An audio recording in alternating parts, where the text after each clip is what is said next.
Hi friends, today we are going to study the process of fertilization. Let's first understand what fertilization is. Fertilization is the fusion of male and female gametes. Okay जो fertilization होती है इसमें mail का जो sperm cell होता है वो female के एग सेल के साथ फ्यूज करता है एंड इस प्रोसेस को हम फर्टिलाइजेशन बोलते हैं. Let's quickly review the structures here so that it will be easy for us to understand the process of fertilization. ये जो स्ट्रक्चर मैंने यहाँ पे बनाया this is known as uterus. Okay इसमें मैंने कुछ स्लाइडर जो है मार्क किए हैं सो दैट आपको एक क्विक रिव्यू मिले, एक थोड़ा सा आइडिया मिले कि हम स्टडी जो कर रहे हैं फर्टिलाइजेशन में वो एक्चुअली किस पोर्शन में हो रही है. This whole structure is known as uterus.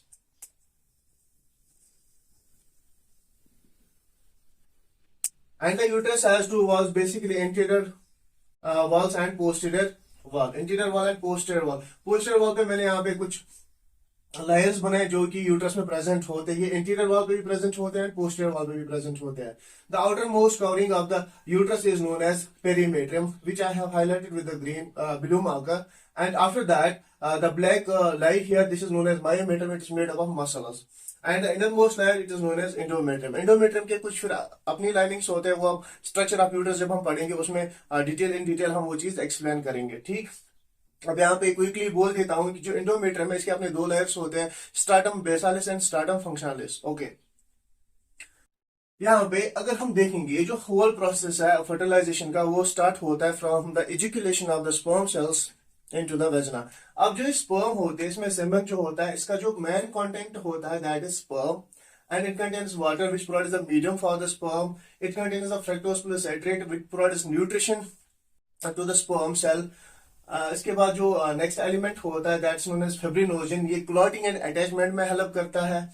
इसके बाद है प्रोस्टाग्लैंडिन. ये जो होता है ये कंट्रैक्शन ऑफ यूट्रस में हेल्प करता है. And after that is mucus. ये जो है लुब्रिकेट रखता है रिप्रोडक्टिव ट्रैक्ट को. And after that is buffer. जो बफर होता है ये न्यूट्रलाइज करता है पीएच ऑफ वेजिना को. ओके तो बेसिकली क्या होता है, तो एजुकेट होती है वेजिना में.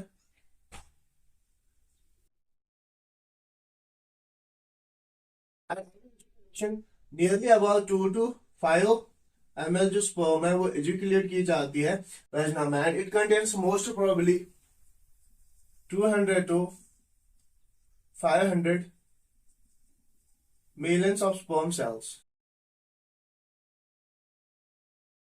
बेसिकली क्या हुआ, जब एजुकेशन जो है जब स्पर्म्स डिपॉजिट हुए वेजिना में 2 to 2.5 ml जो होता है नॉर्मल क्वांटिटी वॉल्यूम होता है स्पर्म सेल का, और उसमें 200 to 500 million cells sperm cells present होते हैं.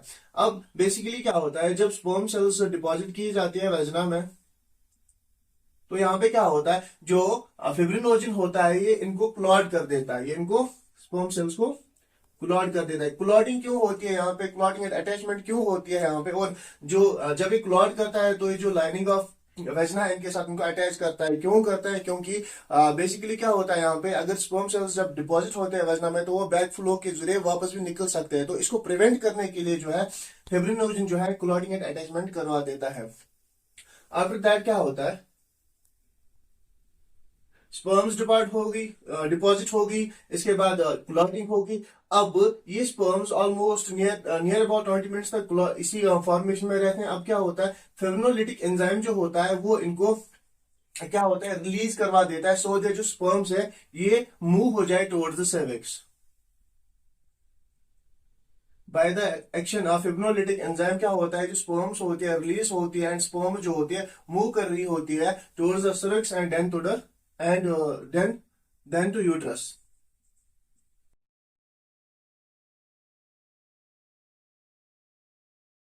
अब यहाँ पे क्या हो रहा होता है कि जब स्पर्म सेल्स वेजिना से जाके सर्विक्स को क्रॉस करके अब सर्विक्स से यूट्रस में चलेगी. अब क्या होता है यहाँ पे जो प्रोस्टाग्लैंडिन है ये क्या कर रहा होता है काम, ये एक्ट करता है. सपोज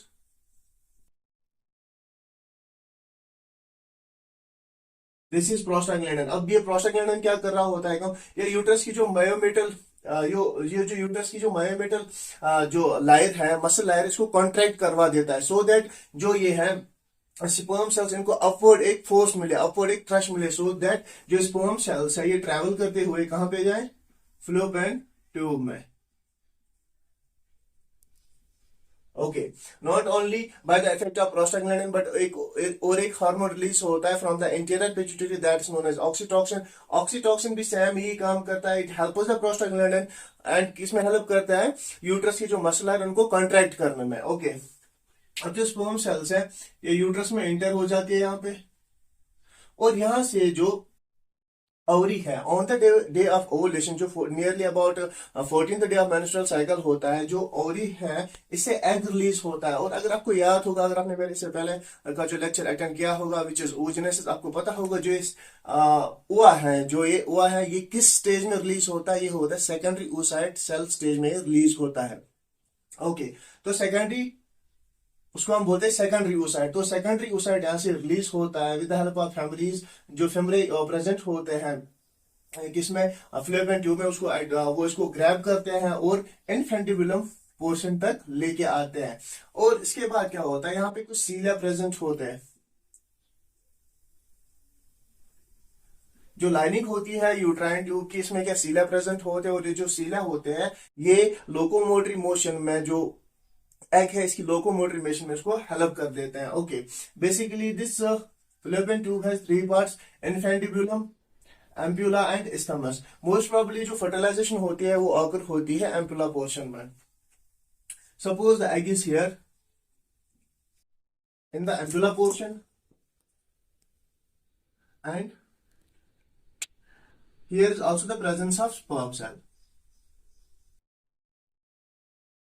अब क्या होता है जब क्या बोलते हैं इसको, जब स्पर्म सेल जो है एग के नजदीक आती है तो वहां पे फ्यूजन होता है। क्या फ्यूजन होता है, male gametes and female gametes का फ्यूजन होता है।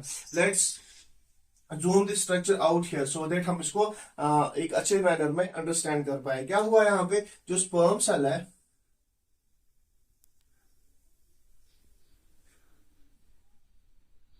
This is secondary oocyte। Okay, ये जो फ्यूजन हो रहा होता है, मैं आपको रिमाइंड करवा दूं, ये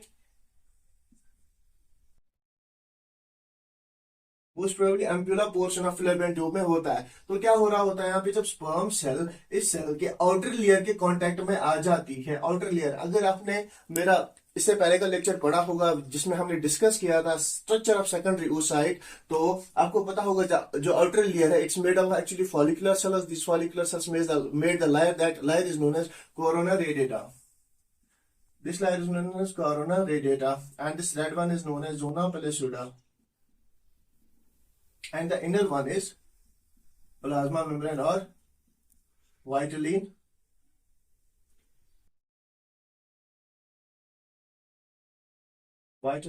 membrane।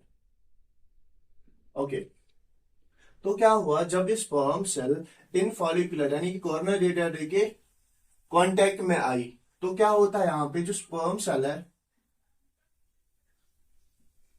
It release the enzyme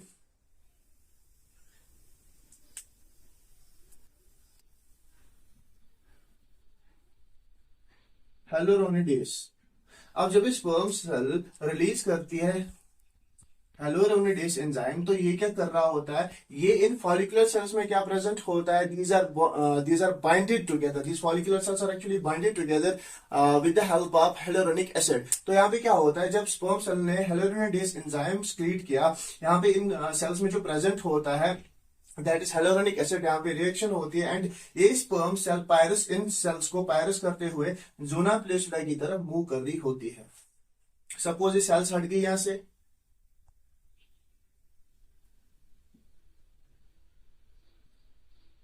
with the help of hyaluronidase enzyme। Suppose ये सेल जो है हट गई यहाँ से with the help of hyaluronidase enzyme। अब जो स्पर्म सेल है वो किसके कांटेक्ट में आएगी, वो कांटेक्ट में आएगी जोना पेलुसिडा के साथ। जब ये सारा प्रोसेस हो रहा होता है, जब फॉलिकुलर सेल्स हट जाती है, तो जोना पेलुसिडा क्या एक्सक्रीट करता है, रिलीज करता है। जोना पेलुसिडा जो है specific type of proteins release करता है, glycoproteins, and these proteins are known as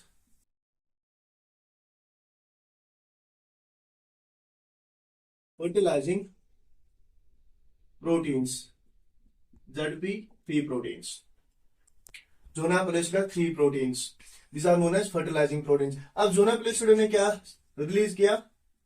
fertilising protein. ये जो फर्टिलाइजिंग प्रोटीन है ये एक्ट करता है या बिहेव करता है, एक्ट करता है एज लॉक. ऑलराइट. अब क्या है basically,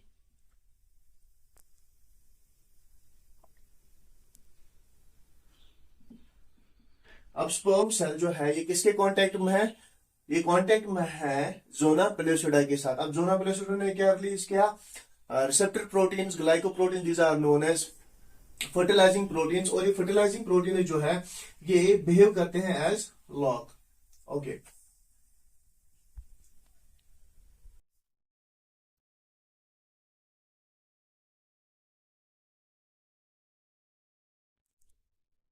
One is the sperm cell binds with that receptor protein known as fertilizing protein. अब यहां पे क्या होता है, ये जो एक्रोसोमल लेयर है ये फ्यूज हो जाती है. ये एक्रोसोमल लेयर जो है ये फ्यूज हो जाती है. आउटर एक्रोसोमल लेयर जो प्रेजेंट होती है स्पर्म सेल में. यहाँ पे मैं एक एडिशनल बात बोलना चाहूंगा. यहाँ पे मैं हम पहले थोड़ा सा रिव्यू करते हैं स्ट्रक्चर ऑफ स्पर्म सेल. अगर आपने मेरा लेक्चर पढ़ा होगा जिसमें मैंने स्ट्रक्चर ऑफ स्पर्म सेल जो है डिटेल में बोला होगा, यहाँ पे हम लिटिल बिट रिवाइज करते हैं. अगर आपको पता होगा कि जो ये स्पर्म सेल है इसमें 3 रीजन्स होते हैं, head, neck part and tail. जो हेड होता है इसमें वेरी इंपॉर्टेंट स्ट्रक्चर्स लाइक करते हैं, लाइक एक्रोसोम हो गया, न्यूक्लियस हो गया, एंड जो नेक है इसमें माइटोकॉन्ड्रिया होता है. जो माइटोकॉन्ड्रिया जो होता है ये प्रोवाइड करता है ATP which is in the form of energy, जो हेल्प करता है स्पर्म सेल को लोकोमोशन में. ऑलराइट. और जब ये स्पर्म सेल फ्यूज हो जाती है किसके साथ? एग सेल के साथ. पहले ये एक प्रोसेस करती है. इस सेल में जो है एक प्रोसेस होती है दैट इज नोन एज कैप्सिटेशन. कैप्सिटेशन क्या होता है एक्चुअली? कैप्सिटेशन में ये होता है जो एक्स्ट्रा कोलेस्ट्रॉल एंड प्रोटीन्स होते हैं on the head of the cell present, वो हट जाते हैं वहां से, एंड कुछ ही रिसेप्टर प्रोटीन्स रहते हैं on the head of the cell. Alright. What is the capacitation? Capacitation is the process by which the extra cholesterol and proteins are removed from the head of the cell so that it will be easy for the sperm cell to come in contact with the secondary oocyte. all right. तो यहाँ पे क्या हो रहा होता है? यहाँ पे जो है आउटर एक्रोसोमल मेम्ब्रेन जो होती है वो फ्यूज हो जाती है plasma membrane of the sperm cell के साथ. और जो स्पर्म सेल है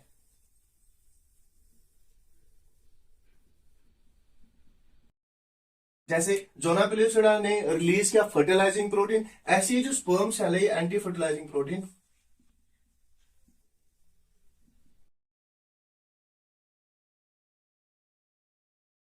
release. Anti fertilizing protein behaves as basically यहाँ पे जो मैकेनिज्म चल रहा होता है that is lock and key. By the zona pellucida secreting the fertilizing proteins, that fertilizing protein behaves as what? Lock. And the sperm cell is actually doing what? It is secreting the anti-fertilizing protein, and that anti-fertilizing protein acts as key. तो lock and की का mechanism यहाँ पे चलता है.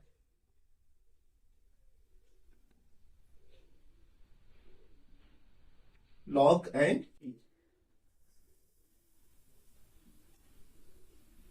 अभी logging की mechanism क्यों चलता है? ये इसलिए चलता है to check the specificity of the sperm cell. ये जो स्पर्म सेल एंटर होने के लिए आ रही है, ये जो स्पर्म सेल है ये ह्यूमन की स्पर्म ही है या नहीं. Okay. One of the specificity of the sperm cell is checked. Then what happens?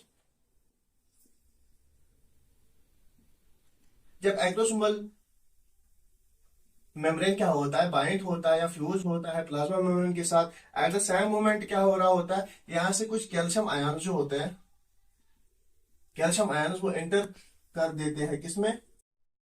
Sperm cell में. And by the action of this calcium ion जो आउटर एक्रोसोमल मेम्ब्रेन होता है वो फ्यूज होता है प्लाज्मा मेम्ब्रेन के साथ. Alright.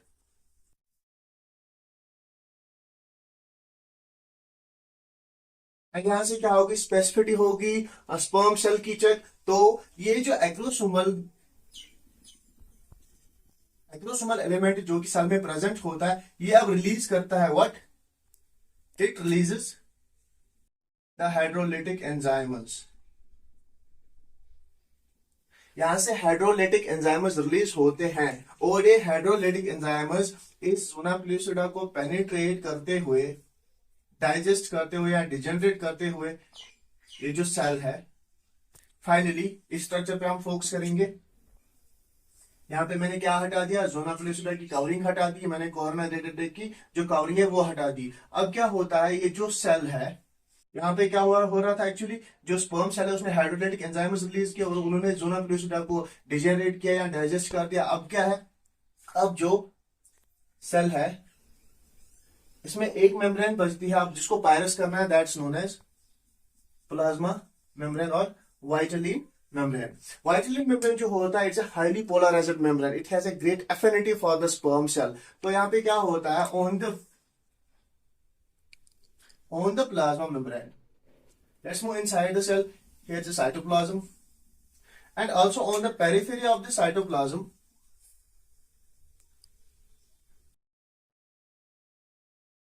there are granules present known as cortical granules. One of the sperm cell binders with the receptors present on the plasma membrane, ये जो cortical granules होते हैं ये रिसेप्शन कोन बना देते हैं, रिसेप्शन कोन बना देते हैं। और रिसेप्शन कोन क्या कर रहा होता है, रिसेप्शन कोन जो होता है ये 180 डिग्री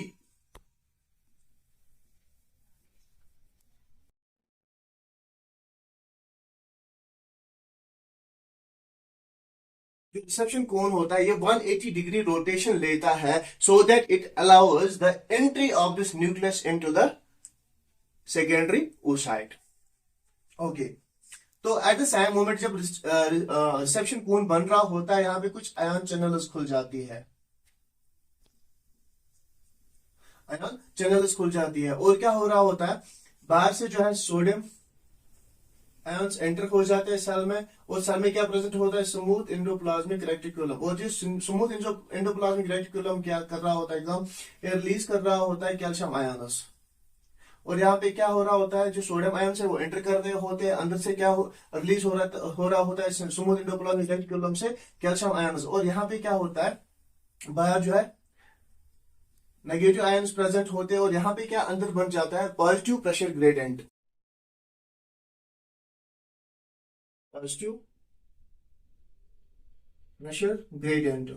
और जो पॉजिटिव प्रेशर ग्रेडियंट होता है ये क्या काम कर रहा होता है, positive pressure gradient, nucleus enter हो गया by the rotation of reception cone to 180 degree. अब ये जो स्पर्म सेल का न्यूक्लियस है इसने एंट्री ली किसमें, सेल के अंदर। अब यहां से जो पॉजिटिव प्रेशर ग्रेडियंट बन रहा होता है, ये जितने भी रिसेप्शन साइट्स प्रेजेंट होते हैं सेल पे उनको डिस्ट्रॉय कर देता है, and this destruction is known as fast blockage.